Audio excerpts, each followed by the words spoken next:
Sejam bem-vindos ao primeiro vídeo do módulo 10 da disciplina de Termodinâmica para Engenharia Química 1. Eu sou o professor Gustavo Maia, do Departamento de Engenharia Química da Universidade Federal de São Carlos. Esse vídeo trata do cálculo de problemas que envolvam gases reais ou substâncias distantes da condição de gás ideal.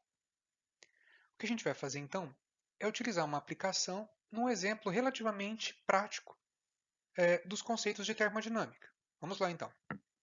A gente deseja estimar propriedades como volume, energia interna, entalpia e entropia para o vapor de um buteno numa condição de 200 graus Celsius e 70 bar, considerando tanto a entalpia quanto a entropia iguais a zero num estado de líquido saturado a 0 graus Celsius. O problema nos informa que as únicas condições, as únicas informações disponíveis são temperatura e pressão crítica, o fator acêntrico, a expressão matemática do Cp, Cp sobre R, aqui utilizando a temperatura em Kelvin, e nós temos também aí a propriedade temperatura normal de ebulição. Algumas observações que a gente pode ter sobre os problemas dessa natureza são o seguinte, olha lá. Isso aqui não soa familiar para nós? Essa ideia de calcular volume, energia interna, entalpia e entropia? Vocês percebem que isso é muito parecido com o que nós já vimos em relação ao diagrama, as tabelas de vapor de água? Se você observar a tabela de vapor de água, ela tem a descrição de volume, energia interna, entalpia e entropia, utilizando exatamente o mesmo padrão, o padrão de líquido saturado a 0 graus Celsius para zerar algumas das propriedades de interesse. Fala, nossa, então isso de certa forma é a técnica que foi utilizada para se criar a tabela de vapor de água? Exatamente. Só que diferente da água, outras substâncias elas não têm tanto interesse do ponto de vista de engenharia a ponto de se criar uma tabela de vapor para essas substâncias. Eu até chutaria que em termos de engenharia química, se a gente tivesse que escolher uma segunda substância para criar uma tabela de vapor, ela muito provavelmente seria ou um derivado de petróleo ou etanol, que também é um derivado de petróleo, mas a gente obtém etanol em grande parte da destilação nas usinas de açúcar, enquanto que outros combustíveis são obtidos aí da indústria de petróleo. Mas de qualquer forma, a gente não tem tabelas de vapor para essas substâncias disponíveis com tanta facilidade. Então, eventualmente, a gente precisa obter determinadas propriedades para substâncias puras, que não sejam a água, e nós precisamos de uma metodologia que envolva a termodinâmica para isso. Nesse caso, obviamente, porque a gente precisa das propriedades termodinâmicas.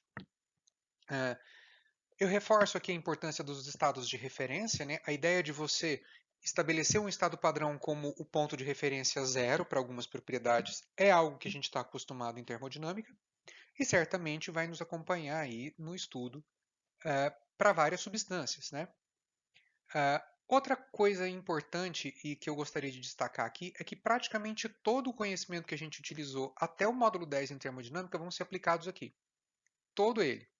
Talvez com exceção das transformações, a pressão constante, temperatura constante, a adiabática, a volume constante, a gente não vai utilizar transformações aqui, mas todos os conceitos que a gente viu até agora vão ser sintetizados na solução desse problema, o que torna esse problema não só uma aplicação útil, como também uma maneira de fechar um conteúdo, de englobar todo o conteúdo que a gente já viu até o momento.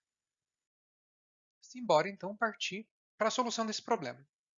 Antes de mais nada, a gente precisa avaliar o que a gente precisa calcular em relação às propriedades de referência que foi dada. Então a gente tem uma pequena amarra aqui. O enunciado diz que a gente só tem disponível os dados que foram fornecidos ali. Qualquer outra coisa que não esteja fornecida ali, a priori, está fora do nosso campo de obtenção de propriedades. Então a gente precisa estabelecer um jeito de calcular tudo que a gente precisa só com as informações que foram dadas. O que eu sempre sugiro, e acaba não sendo uma sugestão, acaba sendo quase uma necessidade, é que problemas assim são relativamente complexos e facilita muito quando a gente tem um esquema, uma figura, uma representação esquemática do que está acontecendo para que a gente possa lidar com isso de uma maneira mais objetiva. Então, minha sugestão é sempre crie um esquema do que está acontecendo. Então, a gente vai sair do ponto de referência, né, considerando que ele é o nosso zero, a gente vai calcular essas propriedades em comparação ou em relação ao ponto de referência, que é o meu 1-buteno, na condição de líquido saturado, numa temperatura de 0 graus Celsius, aqui já convertida em Kelvin. Né? Nós vamos precisar calcular aí ΔH, ΔS, ΔU e ΔV. E veja, na realidade o enunciado não pediu que a gente calcule delta, né? Ele pediu que a gente calcule os valores absolutos de entalpia, entropia, energia interna e volume na condição final. Mas como a gente, em alguns casos, vai calcular em relação ao padrão, principalmente no caso de entalpia e entropia, a gente pode representar isso como as variações de entalpia, variação de entropia, de energia interna e de volume, que a gente passa até chegar num estágio final, que é o mesmo 1-buteno no estado de vapor, a uma temperatura de 473,15 Kelvin e a uma pressão de 70 bar. Né? A gente consegue fazer alguma estimativa de forma direta disso aqui? O que eu quero dizer? Tudo que a gente aprendeu em termodinâmica até agora, tem algum cálculo direto que me faça sair de uma condição de líquido saturado e chegar numa condição de vapor? E veja, sequer a pressão foi fornecida. Então nós temos um problema aí. Ele não deu a pressão do estado padrão. Ó, a gente tem equações que nos permitam atingir uma estimativa desejada? A gente só consegue utilizar a propriedade residual para a gente resolver esse problema? E as informações fornecidas são suficientes? A resposta para tudo é não. Ou pelo menos na maior parte dos casos, tá, pessoal? Então, respondendo, a gente consegue fazer essa estimativa de forma direta? Não. A gente tem equações que nos permitam atingir a estimativa desejada através de uma relação direta de variação entre as propriedades no estado final e inicial? Não temos. Só usando propriedades residuais a gente consegue resolver o problema? Muito provavelmente não também, porque as propriedades residuais elas envolvem a comparação ou a distância que você está numa condição de gás ideal. Não tem gás ideal nenhum aqui, aparentemente. As informações fornecidas são suficientes? Em princípio, não dá para saber. A gente já consegue identificar aqui, por exemplo, que a gente não tem pressão. A pressão do ponto de referência não foi dada. Muito embora estados padrões eles sejam definidos na temperatura de 0 graus Celsius a uma pressão de 1 bar, nada que me diz que essa pressão é de 1 bar. Eu não faço ideia que pressão é essa. Então, eu não posso simplesmente admitir a priori que isso aqui seja uma pressão de 1 bar. A gente vai ter que tentar achar uma maneira de descobrir essa pressão. Se a gente não tem, então, algumas informações, o que a gente precisa fazer? A gente precisa encontrar uma maneira de chegar até a condição final, mesmo que para isso a gente percorra caminhos que não possam ser realizados do ponto de vista da natureza. O que eu estou querendo dizer com isso? A gente precisa criar caminhos de cálculo que nos permitam chegar ao estado final. Se eu não consigo ir de forma direta, a termodinâmica me diz que quando a gente lida com propriedades de estado, que é o caso aqui, tanto faz o caminho que a gente escolhe. Pode ser um caminho, inclusive, que nem exista, né? Que você nem possa implantar isso na natureza, né? Em forma de um processo real. Mas se a termodinâmica te dá a opção de criar um caminho alternativo, mesmo que partes desse caminho não possam ser implantados na prática, isso é uma boa saída. O que a gente faz então? Vamos voltar lá para o nosso esquema. Estou saindo do meu 1-buteno com um líquido saturado na temperatura de 0 graus Celsius, numa pressão desconhecida. Quero chegar numa condição final também com dados fornecidos. Né? O que a gente pode fazer inicialmente é, eu posso converter esse buteno em líquido saturado, eu posso transformar ele em vapor saturado numa temperatura de 0 graus Celsius e numa pressão que eu ainda não sei qual é. Mas veja só, esse processo existe na natureza? Pessoal, existe. Quando eu estou num processo de mudança de fase, deve existir ali alguma pressão que faça o 1-buteno vaporizar a 0 graus Celsius. Então, quando a gente está numa mudança de fase, eu posso, no fim do processo de vaporização, numa temperatura específica, eu posso obter essa substância inteiramente na fase vapor. E aí ela vai ter mudanças em pressão e em temperatura a partir desse ponto.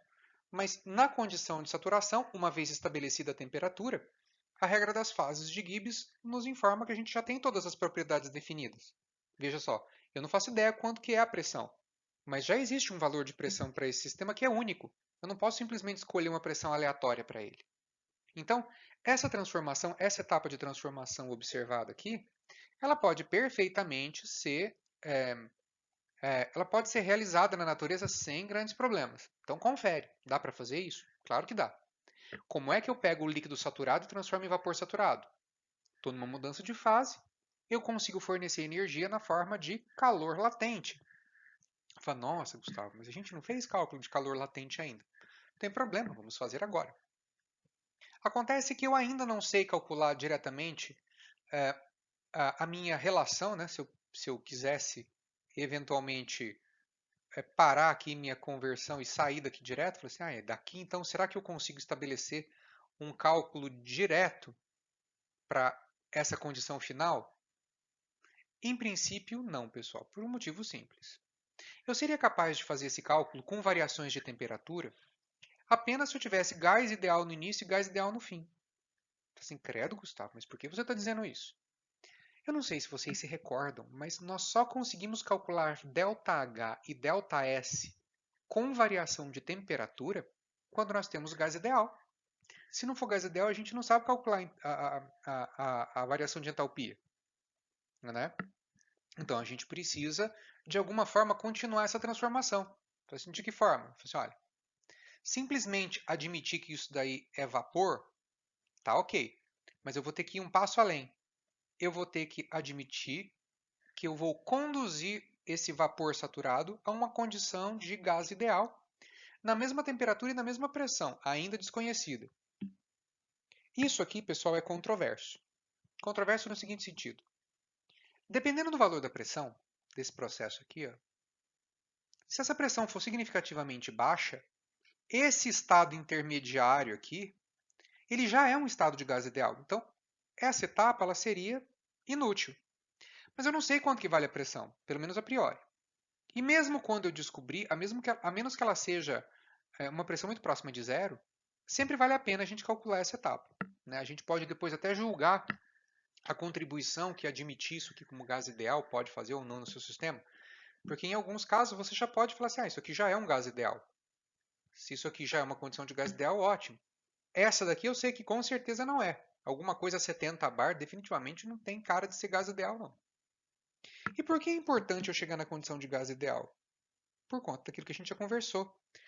Eu consigo agora efetuar os cálculos relativos à variação de entalpia, né?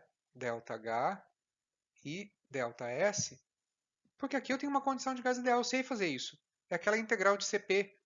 E no caso da entropia, a integral de Cp mais um Ln da razão de pressões. Então, sempre que eu tiver uma transformação como essa, eu vou procurar, de alguma forma, achar um caminho que passe pela condição de gás ideal. Você vai me dizer, escuta, mas esse processo aqui, ó, ele não existe. Não tem a menor condição de eu considerar. Eu posso até considerar, não sei ainda quanto é a pressão, a gente vai descobrir depois. Eu até posso considerar essa parte inicial aqui como um gás ideal, mas eu sei que essas condições finais aqui, ó, muito provavelmente não tem nada de gás ideal. Isso aqui, pessoal, ele tem uma nomenclatura especial que a gente já vai ver. Então, é possível a gente fazer isso em termodinâmica, mesmo que esse estado não seja um estado possível. Um buteno, como um gás ideal numa temperatura de 473 Kelvin 70 bar, isso não é possível. Ele não vai ser um gás ideal aqui, ele vai ser um gás real. Então, para que eu chegue na condição final, eu tenho que percorrer mais uma transformação, que é justamente a de fazer esse gás ideal aqui chegar na realidade e, consequentemente, atingir o estado verdadeiro do meu problema, que é o que eu quero descobrir. As linhas em amarelo, elas recebem um nome. Né? Elas são aí transformações para um estado hipotético. Eu estou admitindo por hipótese que o 1-buteno é um gás ideal aqui. Da mesma forma, no início do meu problema, a gente não tem a pressão de saturação. Em ocasiões normais, como que a gente obteria a pressão de saturação? Poxa, fácil. Você pega a equação de Antoine, substitui a temperatura de 0 graus Celsius nela e descobre quanto que vale a pressão de saturação. Só que nós temos um pequeno problema aqui. Antoine não está disponível. O problema nosso diz que a gente só pode utilizar os dados fornecidos, não tem a relação de Antoine. Como é que eu vou descobrir essa pressão de saturação agora? Vamos descobrir? Pois é, nada novo sobre o Sol, né? Vamos lá, sem pânico. Eu já disse, a gente precisa calcular a pressão de saturação por Antoine, mas nesse caso não vai ser possível. O que a gente tem é um termo relativamente novo que a gente não utilizou até agora, que é a famosa temperatura normal de ebulição, que está tabelada na nossa bibliografia. O que é essa bendita dessa temperatura normal de ebulição? Então, a temperatura normal de ebulição é a temperatura na qual uma substância pura ebole, entra em ebulição, a uma pressão de 1,0133 bar, que é a pressão padrão. Nós temos só um pequeno problema. O nosso amigo umbuteno, né? Coloquei até a palavra amigo aqui para dizer que ele é uma substância interessante para nós. A temperatura para ele é de 266,9 Kelvin. Se vocês observarem nos slides anteriores, a temperatura na qual o umbuteno se encontra não é 266,9 Kelvin. Ele está a 273,15, está numa temperatura diferente da temperatura normal. Como que a gente faz então? A gente utiliza a temperatura normal para nos ajudar a calcular a pressão de saturação dele. Ela vai ter uma pressão associada, né, à temperatura de 273. Então, como eu já disse, a gente não está exatamente na temperatura normal. Como é que a gente vai resolver isso? A gente vai pedir ajuda para a equação de Antoine, mesmo que a gente não tenha os valores das constantes. Você vai falar assim, Gustavo, você está ficando doido. Não estou. E eu já vou mostrar para vocês, na prática, como é que a equação de Antoine nasceu, né? A equação de Antoine e as suas respectivas letras, né? A letra A, B e C, os parâmetros de Antoine. De onde eles nasceram? A gente vai chegar a uma conclusão interessante, que é a seguinte. Todo mundo se recorda desse diagrama? Quando eu falei para vocês que a gente ia utilizar a termodinâmica inteira, vocês não acreditaram em mim, né? Pois bem, voltamos a um diagrama de uma substância pura. Nós temos aqui, ó, ponto triplo, nós temos aqui o ponto crítico, e essa é a minha curva de vaporização, né? Minha curva de saturação. A equação de Antoine, pessoal, nada mais é do que a representação dessa curva aqui, ó, onde eu forneço uma temperatura e eu acho uma pressão de saturação correspondente, né? Essa curva ela começa no ponto triplo e ela termina no ponto crítico. No meio do caminho aqui nós temos um ponto normal, onde eu tenho a temperatura normal e a pressão de 1,0133 bar. Não faço ideia de onde é a temperatura, né, de onde fica esse ponto, mas ele fica no intermediário. Como que a gente usa isso aqui? A gente conseguiria, por exemplo, utilizando a equação de Antoine, né, sem saber os valores das constantes, bastaria que eu tivesse três equações para resolver três incógnitas. Então, se eu aplicar a equação de Antoine para o ponto triplo, eu precisaria, obviamente, conhecer as coordenadas do ponto triplo.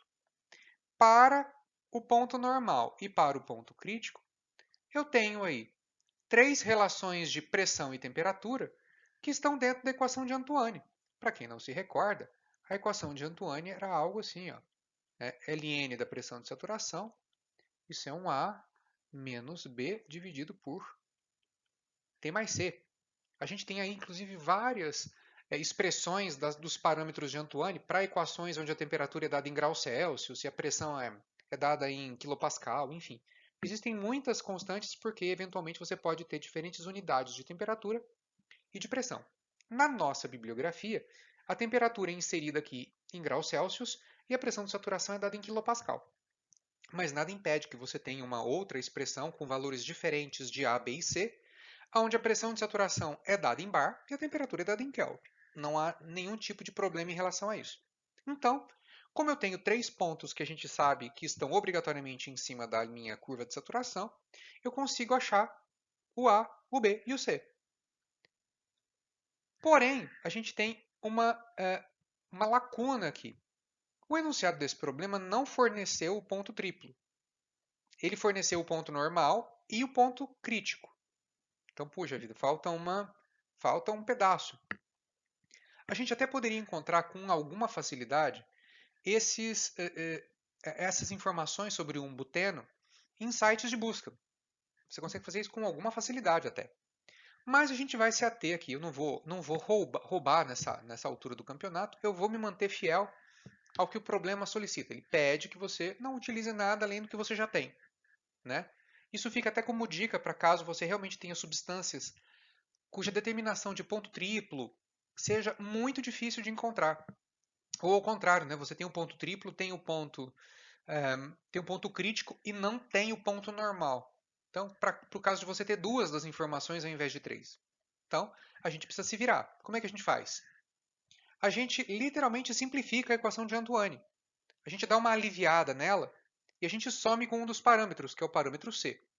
Essa expressão aqui, ó, ela é bastante menos precisa e importante do que a equação de Antoine verdadeira, né, que tem aqui o parâmetro C como um fator de melhoria no ajuste.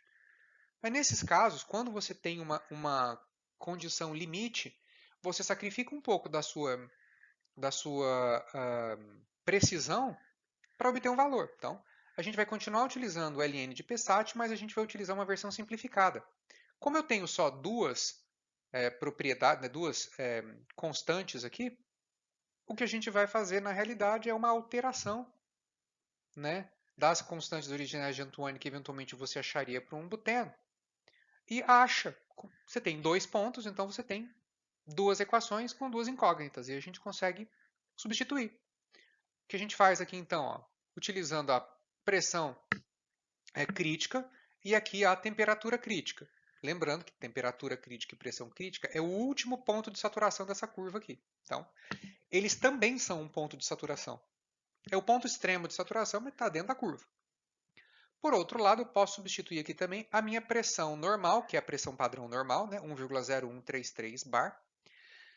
Existem bibliografias que não utilizam 1,0133 bar, utilizam diretamente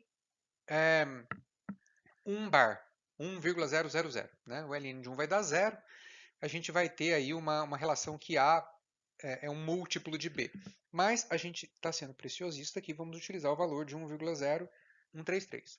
E aqui, é claro, a temperatura normal. Então, vocês já descobriram aí uma utilização bem boa para as condições normais. Fazendo esses cálculos, nós obtemos esses valores aqui para a nossa pseudo-equação de Antoine. Eu quero que vocês registrem que isso aqui é bastante útil em casos como esse, quando tenho falta de informação.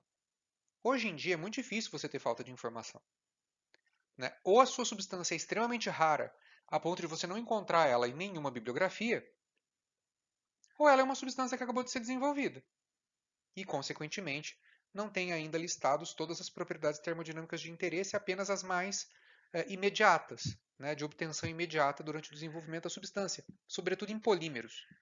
Então, é claro, quando você tem escassez de informações, existe aí uma alternativa para que você seja capaz de chegar nessa condição. Lembrando também que existe, né, uma correlação generalizada que permite para você calcular a pressão de saturação tendo propriedades críticas. Vale a pena você conferir isso na nossa bibliografia, né? É uma opção adicional. Bom, agora que a gente já tem uma maneira de determinar qual é a pressão, vamos passar para o próximo entrave. A gente tem uma mudança de fase. Eu prometi para vocês que ia fornecer, é claro, as equações que permitem para a gente calcular o calor latente ou entalpia latente. E aqui estão elas, né? O que acontece aqui?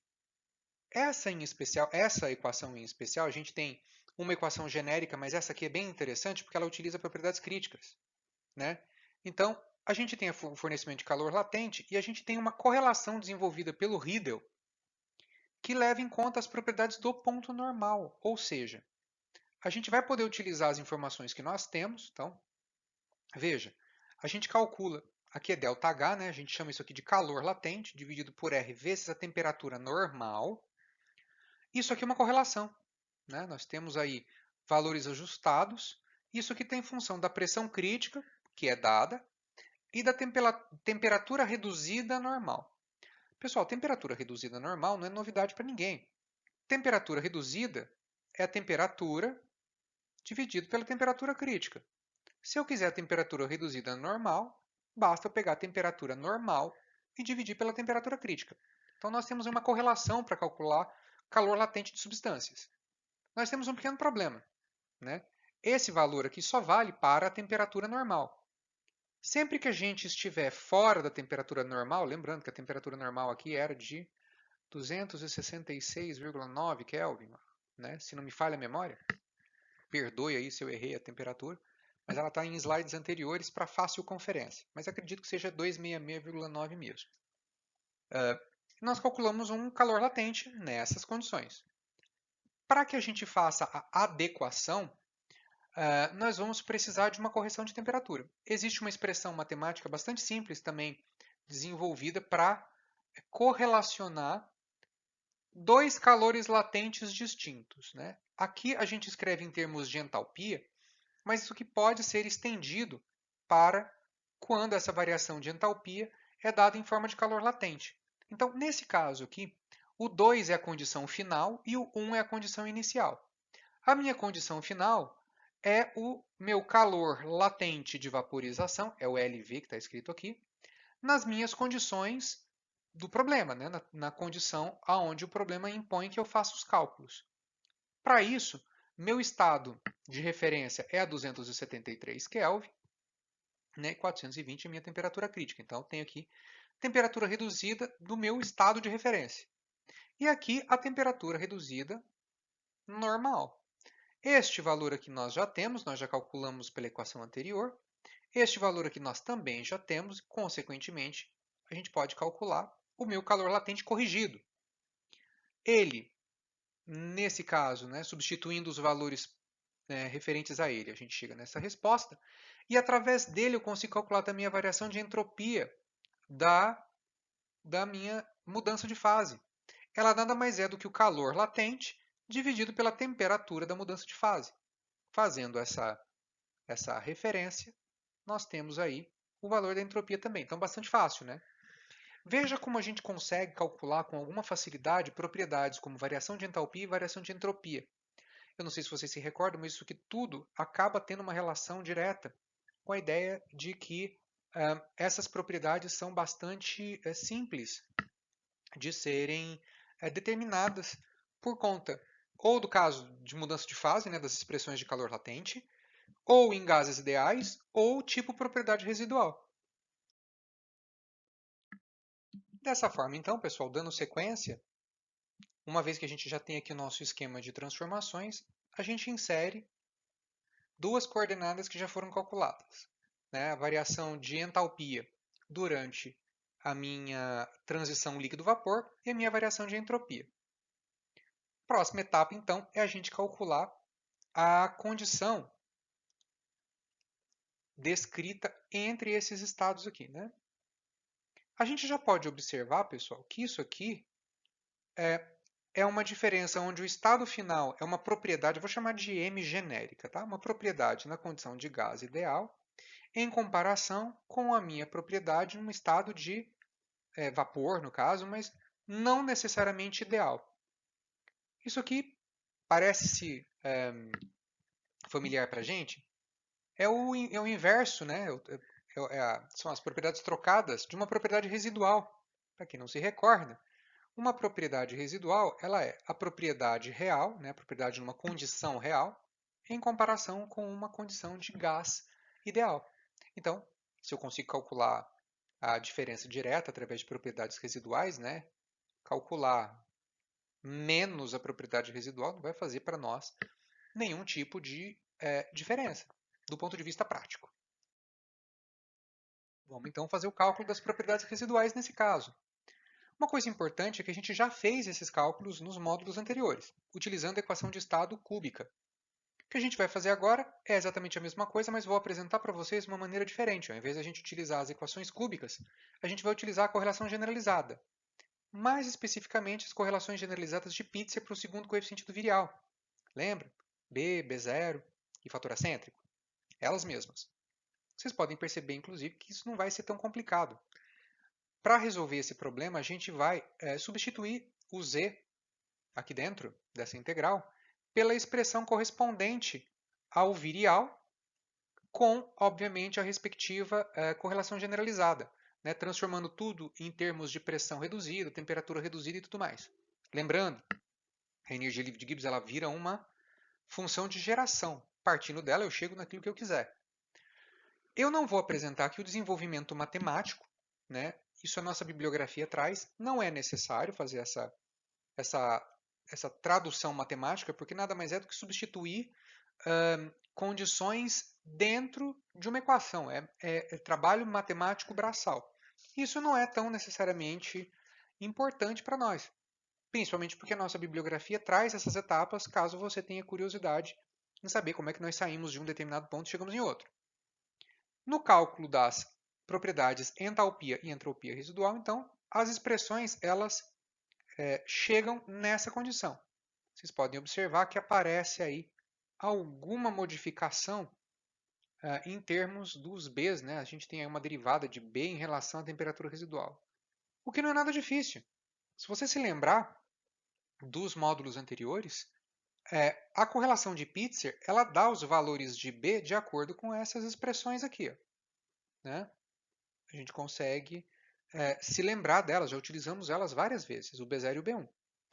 O que eu vou fazer ali dentro nada mais é do que derivar em relação à temperatura reduzida. É uma derivada bastante simples, perto da que geralmente vocês devem estar acostumados a fazer. Então, derivar em relação à temperatura reduzida, a gente chega nessas expressões. Bom, a única coisa que a gente precisa então aqui é substituir os valores de pressão reduzida, do B0, temperatura reduzida, da derivada, fator acêntrico é dado, isso é calculado, isso é fornecido, isso é calculado.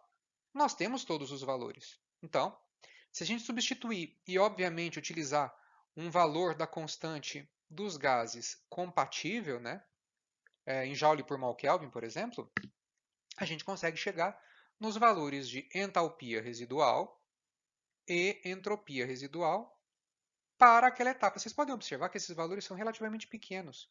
O que significa isso? Significa que, na verdade, eu já estou muito próximo da condição de gás ideal, eu não estou tão distante assim. Então, as propriedades residuais elas tendem a ficar muito próximas de zero, quando a gente está, é claro, numa condição próxima à condição de gás ideal. E Lee Kessler? Eu poderia resolver isso aqui por Lee Kessler? Pessoal, poderia. Lee Kessler fez um favor enorme para nós.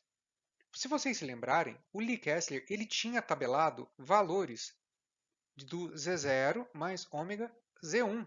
A gente podia interpolar e calcular esses valores com bastante facilidade. Ele fez exatamente as mesmas coisas para cálculo de entalpia residual.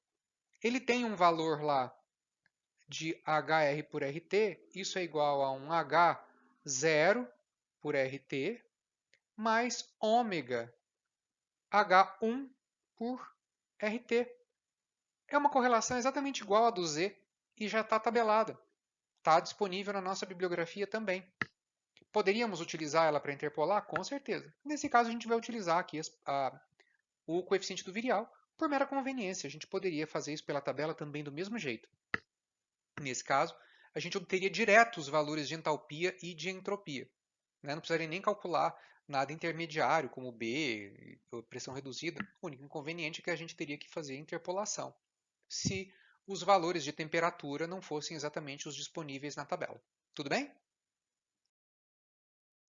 Dito isso, a gente tem mais uma informação aí agregada ao nosso quadro. A gente tem aí a presença da entalpia e da entropia residual calculada no slide anterior. Só tomem cuidado, é muito importante observar isso, que esses valores estão negativos. Pelo motivo que eu já falei. Eu não estou saindo de uma condição de gás ideal, aqui embaixo é gás ideal, né? Indo para uma condição real, estou fazendo o contrário. Então, na verdade, quando eu insiro esses valores aqui, o que eu preciso contabilizar é o contrário de uma propriedade residual, né? O valor negativo dela. Então, obviamente, a gente troca o sinal de todo mundo. Eu não vou fazer um novo slide para substituir o processo aqui. Né? Para fazer esse cálculo aqui de resíduo, a gente já pode ir direto, basta utilizar as equações do slide anterior, substituindo as informações pertinentes a essa variação.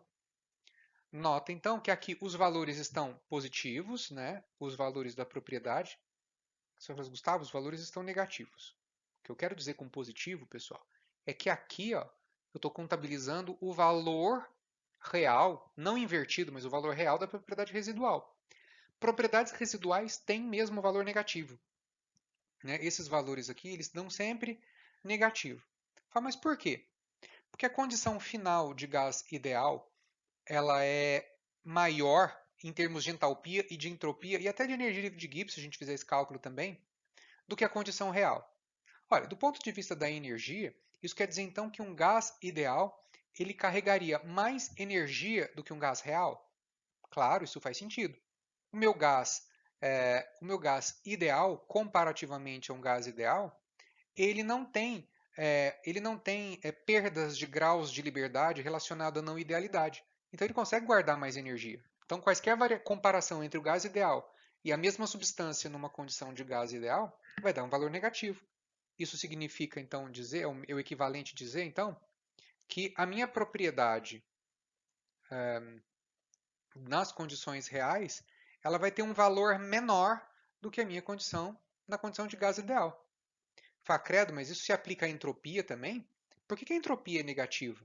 Isso significa que a minha entropia de gás ideal ela é maior do que a minha entropia, né, como uma condição real. Por que esse valor aqui, então, é menor?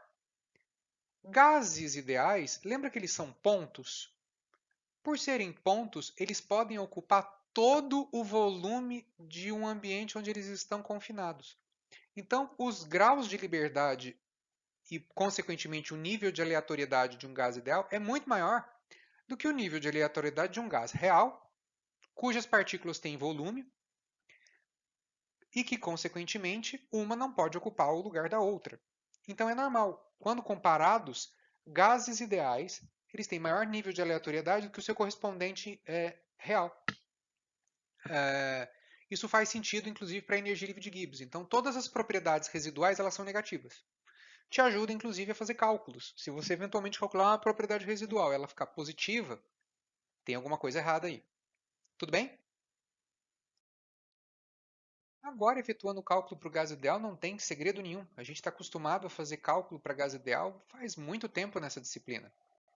Só que dessa vez a gente vai ter que utilizar as expressões de entalpia e de energia livre de Gibbs, já incluídos os polinômios aí com os CPs, né? A gente tem aí fornecido pelo problema o CP sobre R. Então a gente já pode substituir aqui dentro as letras A, B, C e D. Por favor, não confundam essas letras com as constantes de Antoine. Isso aqui são apenas os parâmetros para o cálculo de capacidade calorífica, que estão dados na expressão lá atrás, né? Então a gente consegue aí facilmente substituir isso aqui dentro.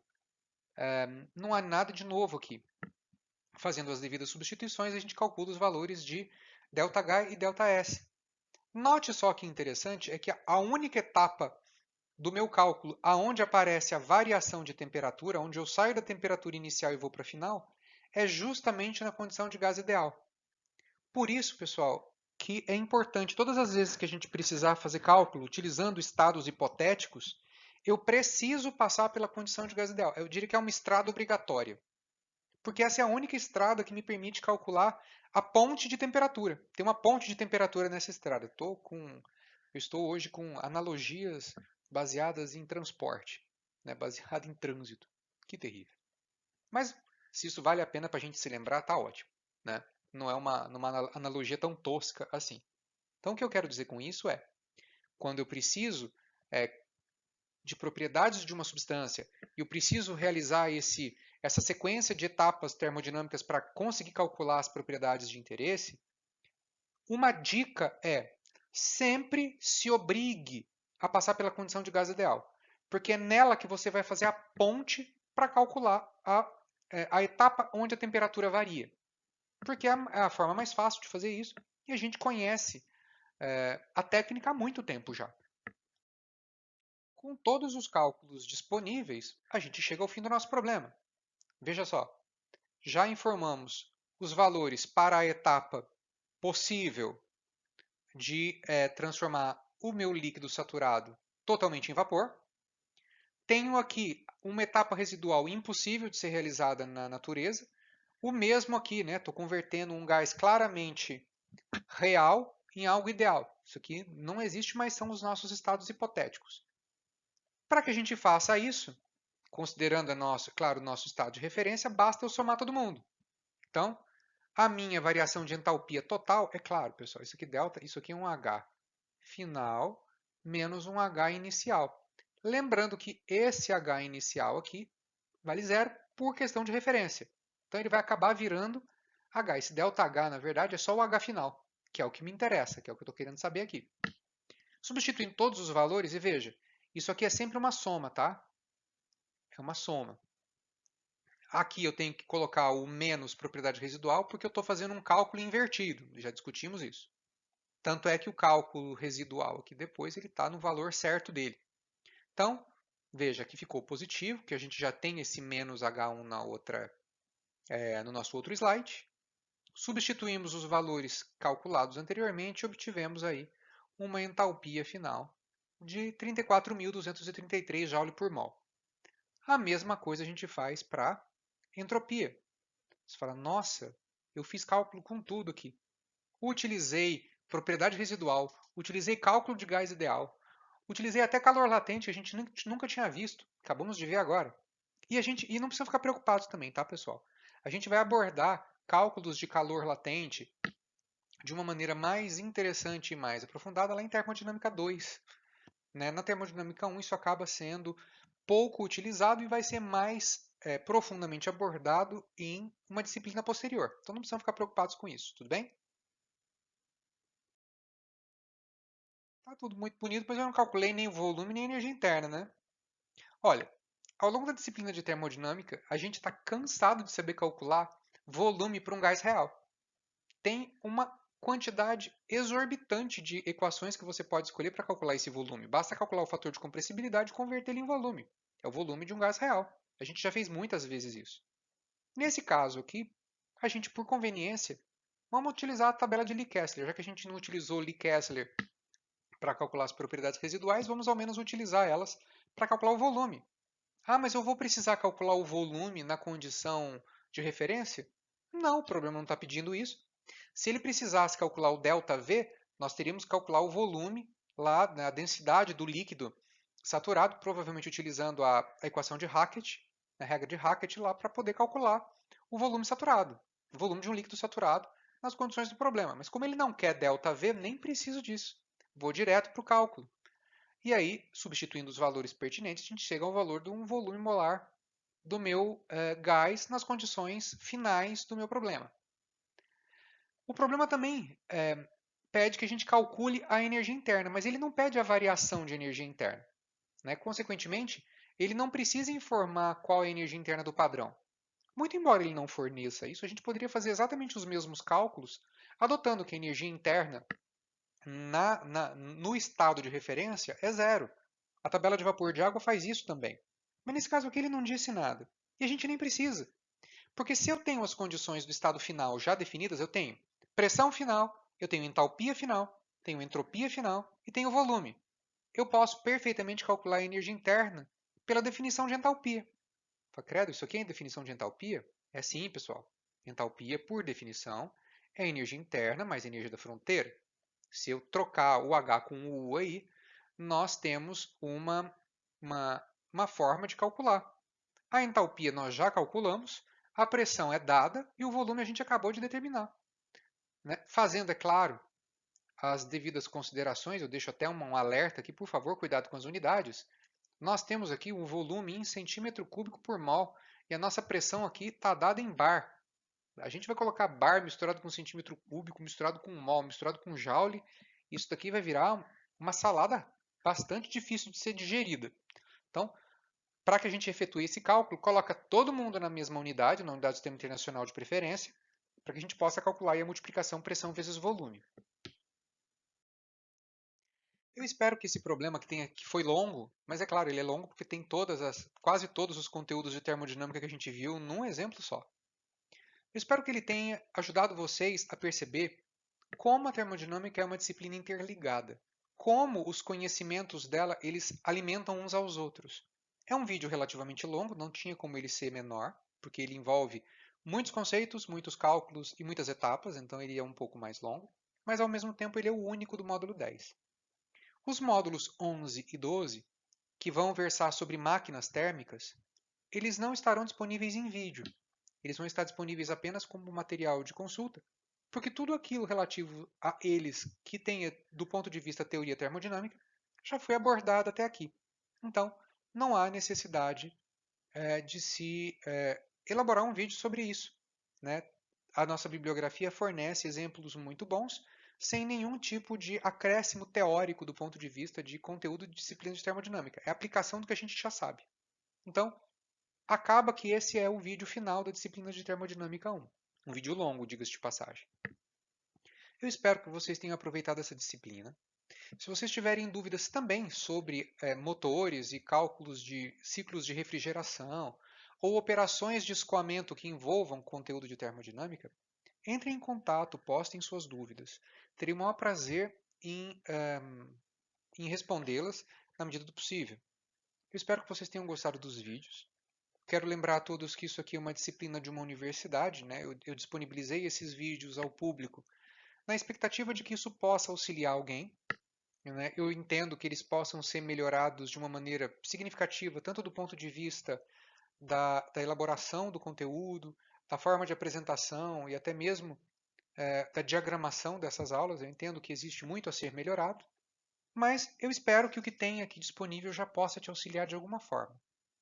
Se houver alguma falha nesses vídeos, algum erro conceitual, alguma coisa nesse sentido, por favor me informe para que eu possa corrigir a tempo.